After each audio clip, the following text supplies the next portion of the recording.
guys, Rick Shaw here on the 2nd of April 2022. We're having a beautiful Saturday evening.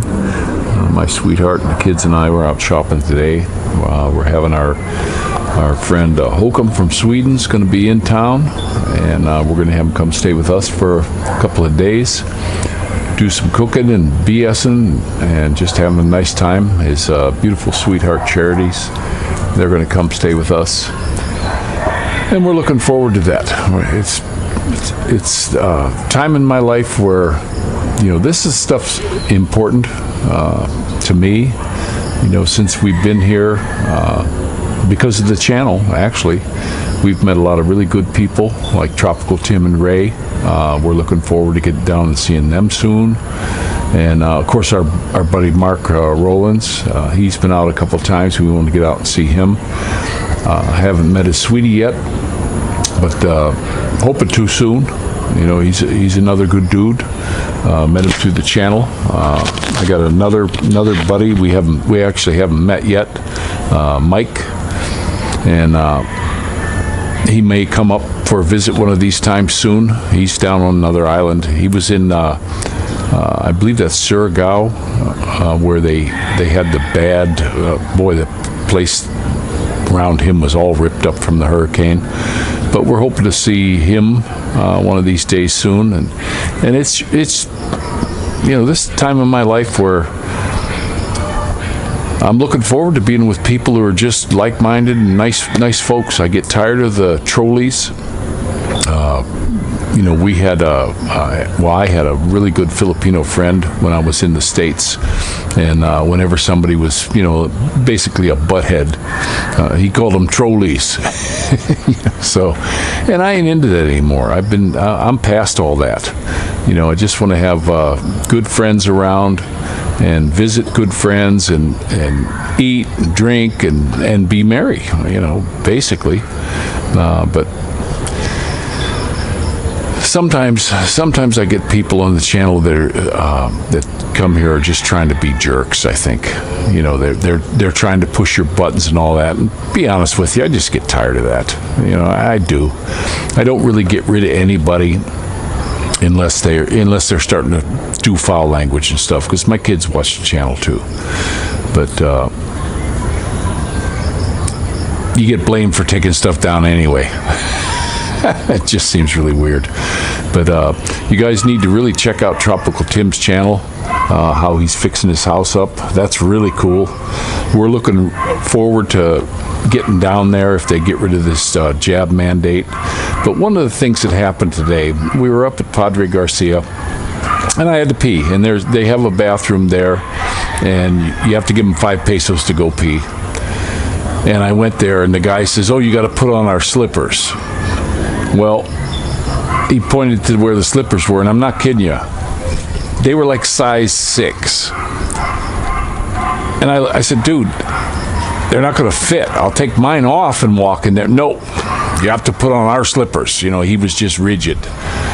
So I couldn't pee. But another thing though about it is, I don't want to put on somebody else, you know, a shoe that somebody else wore. And that's one thing I never did. I used to go by these Salvation Army places where they have the sales on stuff. That's one thing I'm not going to buy. I'm not going to buy used shoes, used socks, used underwear. just not going to do it. But he was rigid. I said, "Dude, I need to go." And nope, you're not getting in there unless you put these shoes on. He's pointing to the shoes, and I'm like, oh, you know, they get rigid on this. So I'm not thinking they're going to get rid of any of this COVID response that they got here. You know, and you get these little. You know, the dude sitting in the chair, ain't nobody else around. Let me go in and take a pee, for crying out loud. I'll give you the 5 pesos, but no, he's got to do his little thing. So I was kind of bummed. I actually had to go over behind a wall somewhere just to go. And to me, it's just so silly. You know, it's silly the crap they pull here. I honestly don't think it's going to change, guys. You know, I don't think. We want to see Tropical Tim. We got some more stuff, housewarming stuff we want to give for his house. But I would like to hand deliver them, but you can't get on a boat, a plane, nothing to go inter-island hopping unless you're jabbed, which I'm still not getting it. They come right out and tell you, this is mainstream news, you can still catch it and you can still pass it if you got this thing. So what's the point? What is the stupid point? Then they're starting to give this Star Trek phaser, and if you really take a close look at it from their own paperwork that was disclosed, it's got major problems, and that's the one they're pushing here now. This is the big one. You go to the mall, and they have a parking area where we can't go in because it's a vac site, and that's what they're giving in there. And these people are still going and getting it. Why aren't they telling you that there could be some serious problems with this? So I'm not understanding the mentality going on here. It's getting a little tiring for me. When are they going to quit? I did see today when I was out in Padre Garcia, so many people weren't wearing a mask. I wasn't wearing one. I wouldn't let the kids wear one. Nobody said anything. Nobody bothered us. We did go past when we were getting up to the end. There were some cops going by in their buggy, like their police van type thing, and I waved at them. And now they had their mask. They did have their masks on, but the guy just waved back and they just kept rolling. Nobody's really pushing it right now, which is kind of cool. But I'll be honest with you, I don't think it's going to stay that way. I got a feeling they're going to do a push again. And then I did see a thing on there of old Poochie. They found an old tape of him where he was talking about somebody who had the flu that had it for 14 days, and he said, "Oh no, if that happens and it's really the flu, then you don't need a jab because you've already got the best inoculation for it because you had it." So I'm still not getting the push for all this yet. It's got to be Jenny that lives by the seaside is what I'm thinking.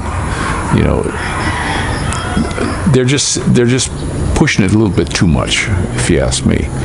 But we did get a lot of food, and I was talking to my buddy Hokum on Messenger, and he's probably going to come cook something Swedish, something like that. That'll be cool. And I know he's up there where we used to live, and it's much hotter there. And I know he's been hot. He actually came here, and this is what's really goofy about this. He got his jabs, and he got his test that was negative, but he still had to do a 7-day, guys. He had to do a 7-day home quarantine.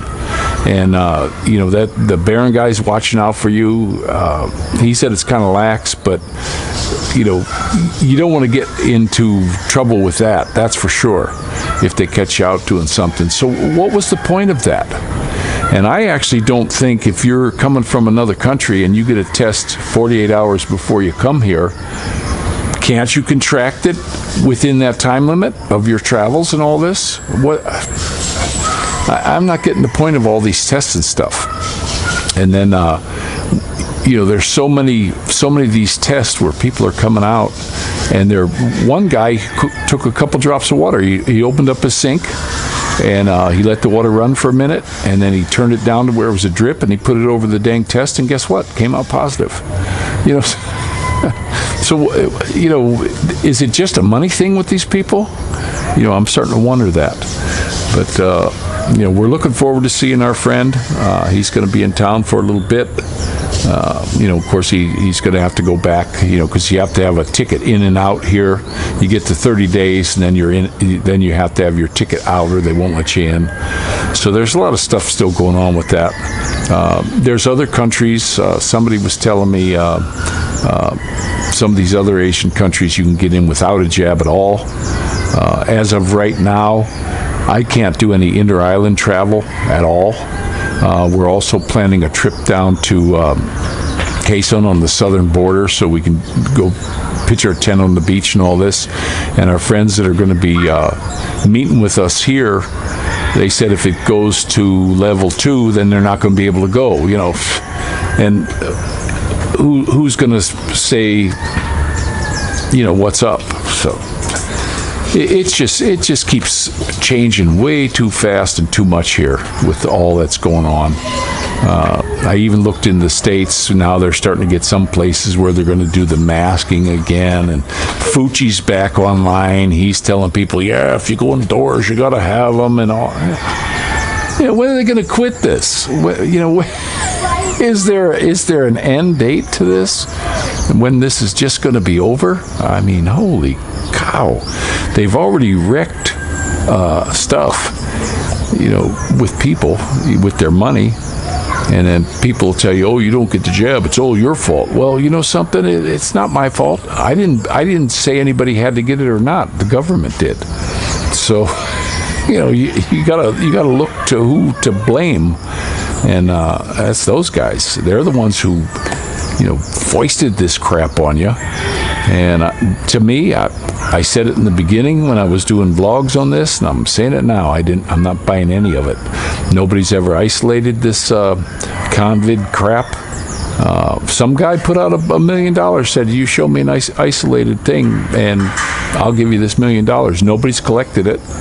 And now we're getting doctors all over the world that are coming out against this and saying, you know, there's going to be HIV, there's going to be all these problems from this. And they're getting blocked. They are getting blocked, but yet somebody like Gates that has no degree in medicine at all, he can blab all he wants. And, you know, and you get this Fauci, who I truly believe is bought and paid for. You know, there's a whole bunch of stuff coming out. He's the one that was in with the AIDS pandemic in the past. You know, you can look that up yourself. There's people blaming him for that. There's interviews with a lot of people that are from way back. These are old interviews saying that, yeah, that's what was going on. You know, they were getting news of that, these Hollywood types and such. So, you know, there's something more than meets the eye that's going on here. And the thing that really got me was when every country fell in line to do the exact same thing. When did every country fall in line to do the same thing? It doesn't happen. And then with this trucker stuff, same thing. It seems like it's a pushed plan that's happening. So that's the way she goes. But we are looking forward to our visit, and we're hoping that we can get out and do some travels. We're hoping everything works out. We're still going to go down and buy our tent. You know, that's in hopes. And we're also planning on getting the motorcycle here is going to be its year is up. It's just registered as a motorcycle. So when we put the tricycle on it, that'll be August. We have to re-register it as a tricycle, and we found the tricycle we want.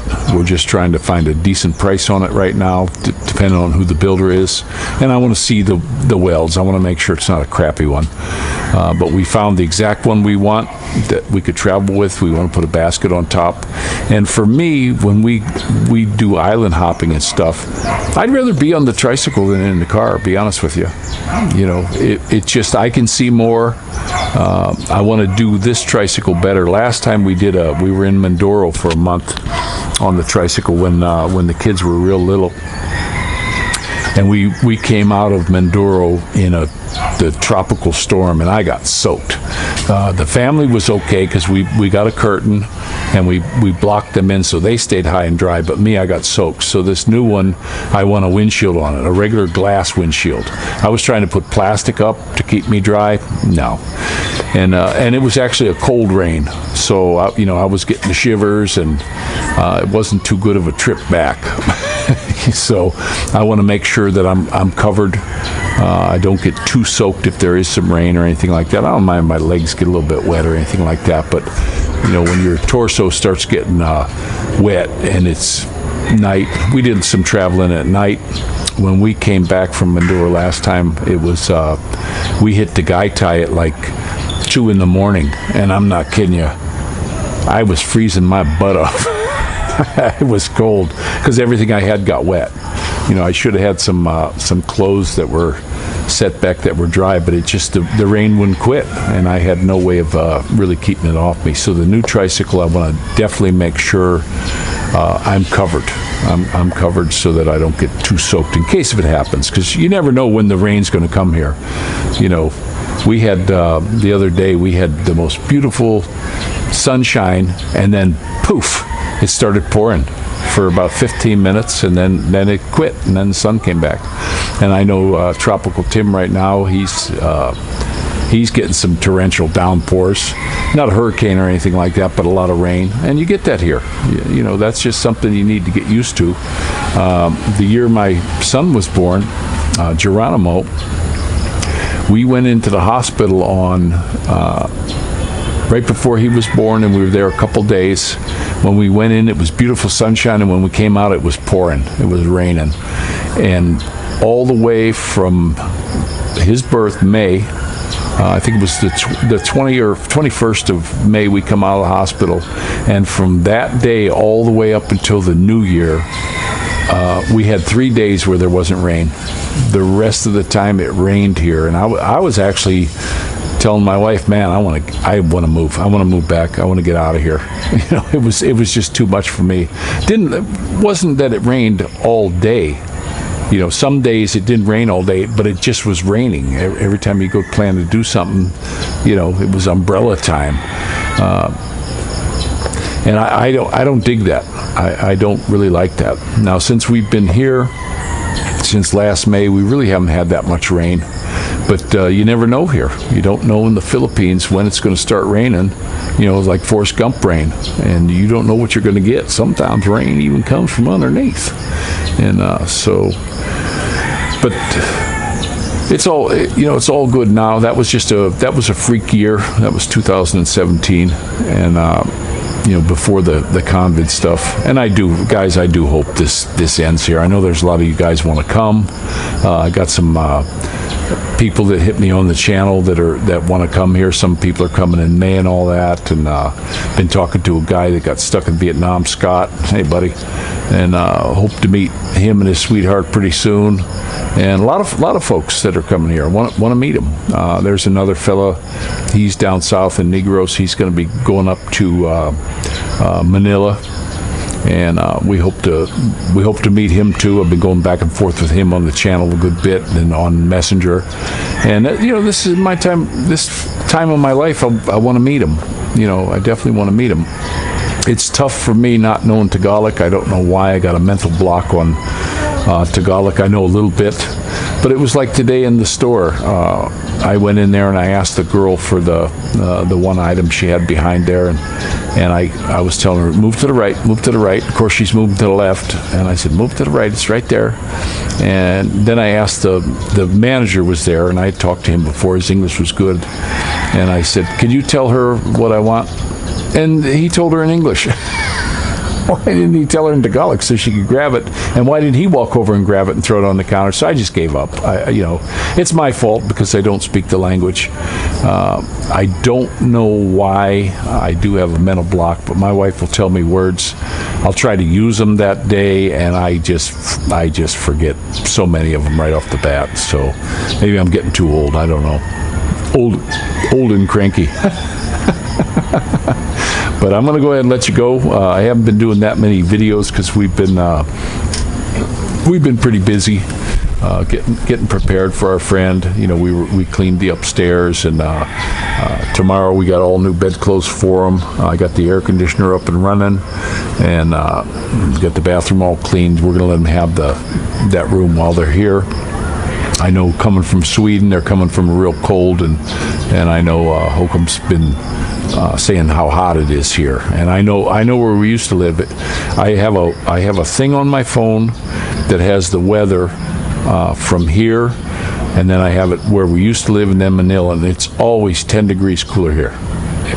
Always, no matter what the temperature is there, it seems to be every single day, because I check it every morning. and you can click backwards in time, hourly back, and even at noontime it's always 10 degrees cooler, and always right around 14 degrees cooler than Manila. Of course, with all those buildings there, it's gonna be hotter there. You know, they soak up the heat and then release it when the sun goes down. But one thing about here, the sun always goes down 6ish, and it's not like in the States where, you know, you just get these scorching nights. Here, right now, won't be much longer when my wife comes out and we sit out here. I'll probably put a light jacket on. I mean, it's starting to get that cool right now.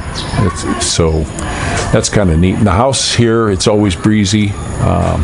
This is one place I know my buddy Hokum, when he decides to retire, you know, what is it? Where the volcano is, Tagaytay. That's a real cool area. Actually, for me, it was a little bit cold. This place is kind of a happy medium. It's still a little bit cool for me some days. You know, some days I'm just cold. You know, I get up in the morning. I always walk the dog real early in the morning, and I got a big old hoodie on a lot of mornings, because it's just you know, I'll come out, stand out here for a little bit, and then go and go get a hoodie or something, because I'm a little bit chilly. And some days I warm up from the walk and I can take it off, but there's a lot of days here where no, it stays on until I get home, and you know, it's chilly. So this is a place, if you don't really like the heat, this is kind of a good area. Because there's always a breeze. You know, we got 3 mountains surrounding us, and it's always a heck of a breeze here. We haven't run out of breeze yet. I think there's only been, since I've been here since last May, about 2 or 3 days where actually I felt it was hot, but it still wasn't hot like when I lived in Carmona. Carmona, I could sit in a chair and just sweat, just from sitting in a chair, not doing anything. Here, if I'm sitting in a chair, even no matter how hot it is, I'm not really sweating that bad. There's my boy. But I'm gonna go ahead and let you go. Kind of a little bit of a weather report and stuff. There's my hand. Bye-bye. The boys are helping out. All right, you guys. Bye-bye. Don't forget to pray for this rickshaw. Bye-bye. All right. Well, you guys all take care, and thanks for watching the channel. And I did want to say something else too. There's been some of you guys been commenting that you watch the commercials and all that, and I really do appreciate it, because it's kicking us some money. Last month we got I think it was 3,800 pesos went towards the channel. This month already, since yesterday, we're already up to 660, it says. So I really do appreciate you guys watching and you know, putting up with the dang commercials so that we can get a couple bucks here. So this is a Rickshaw Out.